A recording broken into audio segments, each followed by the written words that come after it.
Come with me today as I share how Abercrombie takes the French Revolution, puts it on steroids, adds plenty of dark humor and plot twists, and blows readers away. I mean, come on, he's good.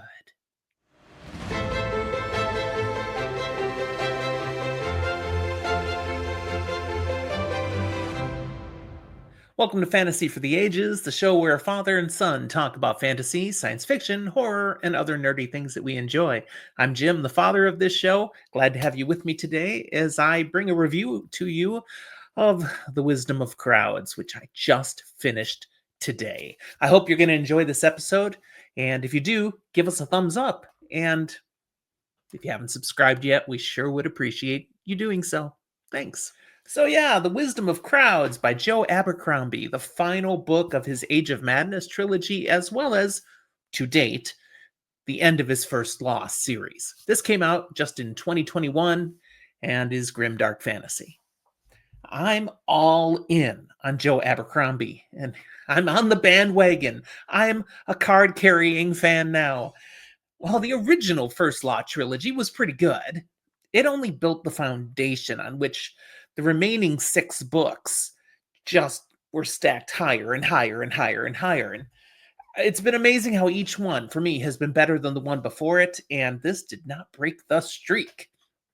I talk about how some authors struggle to land the plane as they conclude the last book of a trilogy or a series.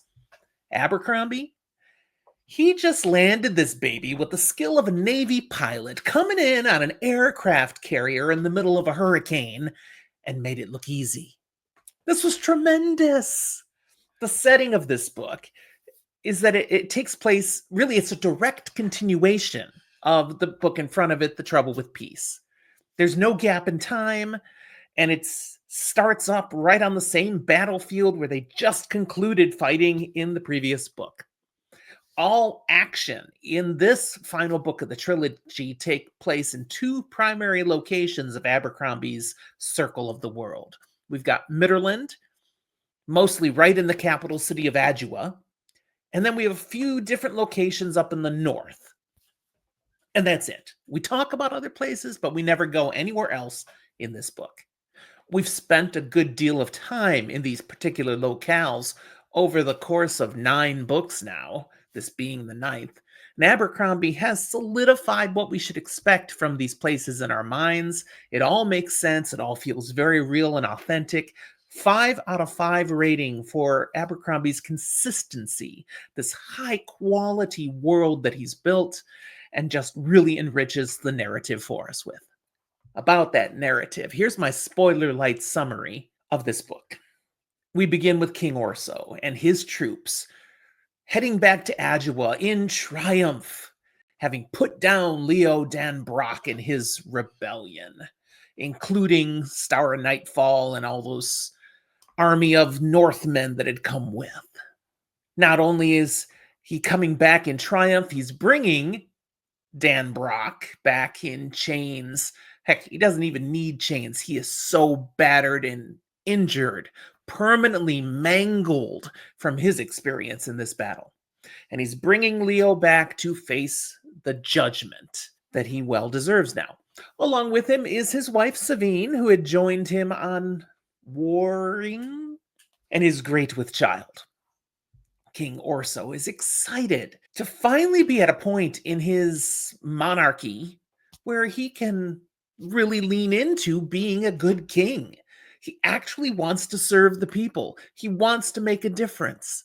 And he thinks he will be able to do this now because with this rebellion behind him, it rooted out some bad apples. A traitor on the closed council, multiple traitors on the open council that had been sabotaging anything Orso had been trying to do for good. Alas, before he can do anything about these grand plans and hopes, a revolution erupts, rising up from the people in something that comes to be known as the Great Change. Orso ends up imprisoned. Leo and Savine, they're free as jailbirds. And everything gets turned upside down. The rest of the story in Adua is the revolution running its horrific course. with many shocking twists and turns. It reads very much like the Reign of Terror in France and how that got out of control during the French Revolution. So many parallels, very deliberate here. At the same time, you've got Ricka up in the north. Remember, she betrayed Leo, never came on down, and instead took the opportunity to take over up north. She also now has our Nightfall prisoner up there, and she's going to spend time in this book dealing with the remaining opposition. She's going to try to truly fulfill the dream of a united North, something her father never could accomplish, never even really had a shot. Now, lying in the way of that is Black Calder. Stour, now at Nightfall's father, he's farther up north, having rallied forces and really ready to stand and actually take her down. This story gives us one heck of a ride as the events of the North take course to finally indeed leave someone in charge, somebody ruling the entire North country. Who? Well, this is spoiler light. I cannot tell you that. One more key element of the story. We've known since the original trilogy that Baez, the first of the Magi, is the puppet master in the background, pulling the strings that make the Union operate. The Union exists because of Baez. This story is also about him and how Baez responds to all that seem ready to leave him behind, to move beyond the past, to shake the dust off their sandals so that Baez just remains irrelevant and gone. Yeah, if you know anything, he's probably not going to settle for that. For plot depth, there were so many delightful twists and turns and very satisfying reveals scattered throughout this story. Each of them could have been foreseen, but honestly, I did not foresee most of them. I was too busy enjoying all the stuff that was happening right in front of me. But when they'd happen, when this new aha moment would come, I could instantly realize what I'd missed, the connections I hadn't put together. They all made perfect sense. Nothing was ridiculous. It was all perfectly logical, even while surprising me. And that's like the most delightful kind when the things are right under your nose and you miss them. Now, seriously, Abercrombie did totally rip off the French Revolution and the Reign of Terror. So much so. I mentioned that in a previous book, but no. Next level in this book.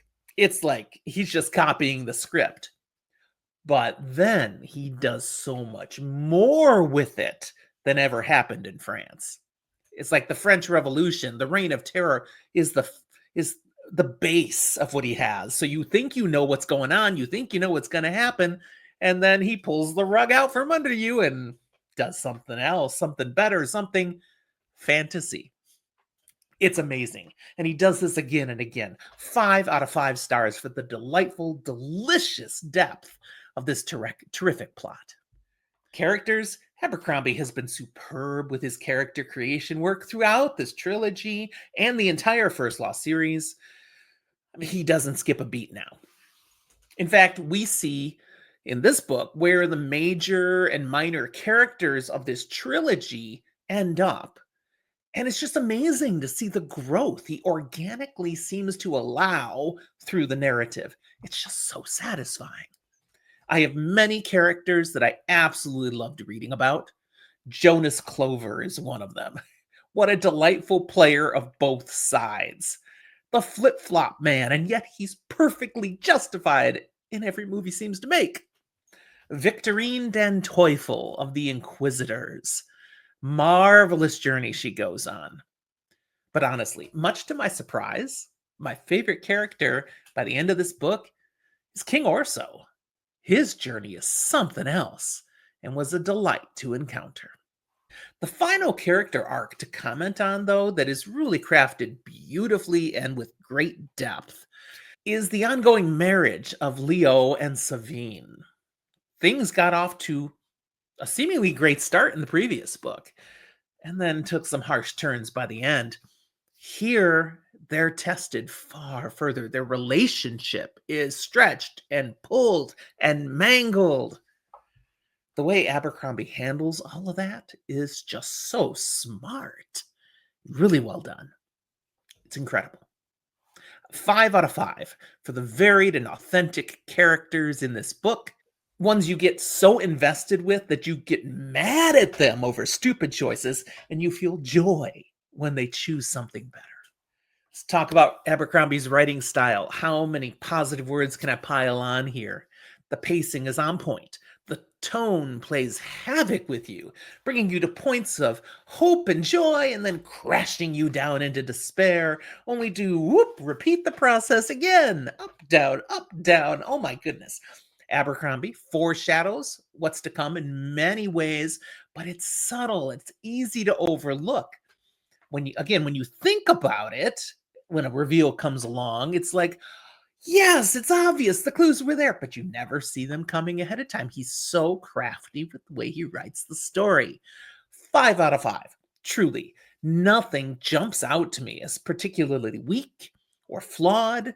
I love his writing style, and I will be looking to read other things that Abercrombie has put out now that I've finished the First Law series. I think at least, though, there's a First Law short story collection I can go find. As for themes, I've got a few that jump out from this book.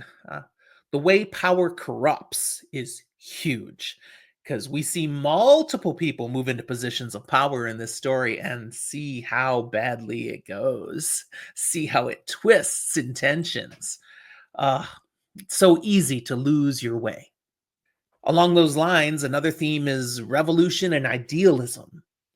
Abercrombie's got some pretty harsh things to say about both of those. You get the chance to make a great change, and it's so easy to stumble. And the idealism of what you thought could be is, when it comes against practical implementation, so easily falls short. Pretty much every politician learns that lesson at some point, or just keeps making promises and pretending it's not their fault that they fail to fulfill them. Another theme was cynicism about the future, but also hope. Abercrombie seems to really be a cynic about, can things ever truly get better? Will there ever be a way that we can just be good people? I mean, it's grimdark, so it doesn't seem so.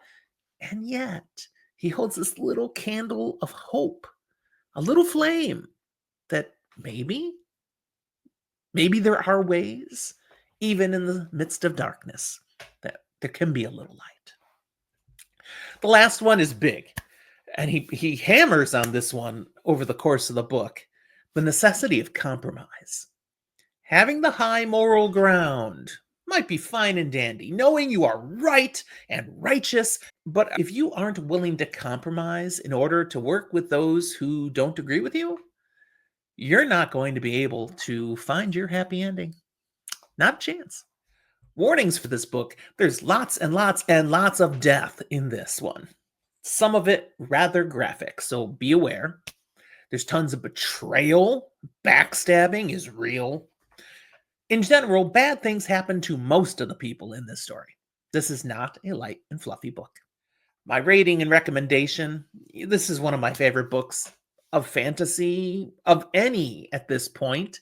It's going to go high on my top lists, and you'll see it in next year's top countdowns. I rated a 5 out of 5. I'm so glad I read this, and anyone who enjoys grimdark fantasy needs to read this book, this trilogy, the whole First Law series. It is a must read. That's what I have for you today. If you read this book, do you want to go off on how much you enjoy it? Do you have thoughts on my thoughts and want to share them with me? Please use the comment box. I love to see what you have, and I will reply. While you're down there, look in the show notes. Other ways you can interact with Zach and I: an invitation link to our Discord server. Love to have you come talk about books with us there. And a link to our Patreon. Thank you to those of you who support us every month a little bit financially. You get some extra benefits for doing that, but it really just helps us be able to keep this stuff coming out to you. So thank you, patrons. Check it out on Patreon if you want to consider possibly joining our crowd. Thanks for watching. We'll talk to you next time.